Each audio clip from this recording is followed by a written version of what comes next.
مساء الفل على الجراب العسل. تمام، بص يا شباب، شايفين اهم حاجه يكون ايه؟ تاريخ النهارده، علبه زبادي تاريخ النهارده، ما تنسوش الموضوع ده. تمام. هنفتح دلوقتي يا باشا. اول خطوه هنعملها ان احنا نعمل ايه؟ نرب كوبايه الزبادي. ازاي؟ ايه هوب. يلا هوب. لا لا شاطر انا برضه، خدوا بالكم. مش فاهم انتوا فاهمين ايه؟ لا انا احب اعملها بسرعه، انا ما بحبش اعملها بالراحه.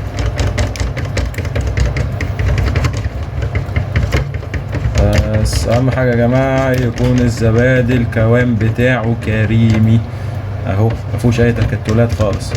نقعد نرب حبه حلوين حبه حلوين حبه حلوين حبه حلوين حبه حلوين حبه حلوين، ويبقى القوام بتاعه كريمي. تمام، دي اول خطوه. يلا بينا نتأكد ان اللبن دافي دمعة عين، يعني ندخل ايدينا ونطلع تاني.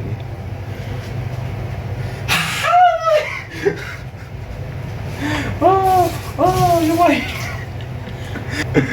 اه بعد كده نجيب كوباية الزبادي بتاعتنا. تمام، ونبتدي بقى نحطها.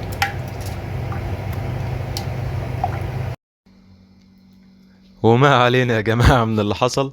تمام، بس هو لازم يكون اللبن فاتر. تمام، فاتر بمعنى ان أنا اقدر احط صباعي اتحمل الحرارة، ما يكونش ابدا سخن. عشان خاطر لو كان اللبن سخن تمام واتلسعت فيه، يبقى ده يا باشا لسه مش جاهز. وده يا باشا ممكن يعمل لي ايه في اللبن لو كان سخن؟ هيخلي اللبن يكتل منك، تمام، ويجبن تحت. تمام، لكن بالطريقه دي ما دام اللبن دافي وما دام جبنا كوبايه زبادي بلدي طازه، تمام، من عند واحد مضمون، ضامنين ان طعم الزبادي حلو. تمام، عشان خاطر لو طعم الزبادي مش حلو، تمام، الزبادي كله اللي هتعمليه هيطلع طعمه مش حلو. لكن لو طعم الزبادي حلو، هتلاقي كل الزبادي اللي طالع شكله تحفة. تمام، وطعمه تحفة اكتر بكتير. بعد كده بقى هنيجي ونصب اللبن او نصب الزبادي بتاعنا، نصبه في الكوبايات بتاعتنا عادي جدا.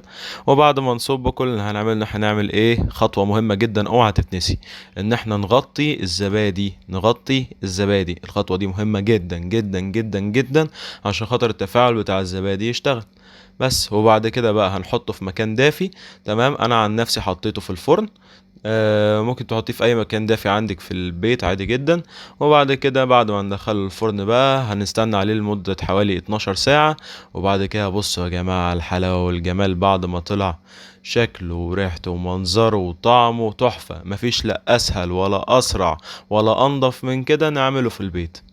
بجد بجد تفوقت على نفسي المرة دي. بصوا يا جماعة على الجمال، بصوا على القوام، بصوا على القوام اللي ما بينزلش ولا بيقع. لا لا لا، تحفة تحفة. ولسه كمان ولسه. بص دلوقتي يا باشا هنخش على ايه؟ هنخش بقى على الكوبايه ذات نفسها. وريني كده بقى يا ابن القوام، وريني بقى الحلاوه. ايوه ايوه، جايه اهي. اه كده بقى احنا عرفنا واتاكدنا مليون في المية ان الزبادي ناجح.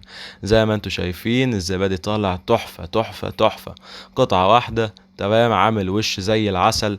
بصوا يا جماعه القوام بتاعه لو خدتوا بالكم، الزبادي ده زي الزبادي الطبيعي بالظبط. هتلاقيه بيقعد عندك في البيت 3 ايام بعد عمل، بعد التاريخ ان انت عملتيه يعني. ده هيقعد 3 ايام بالظبط، وبألف هنا وشفا على قلبكم. يلا سلام.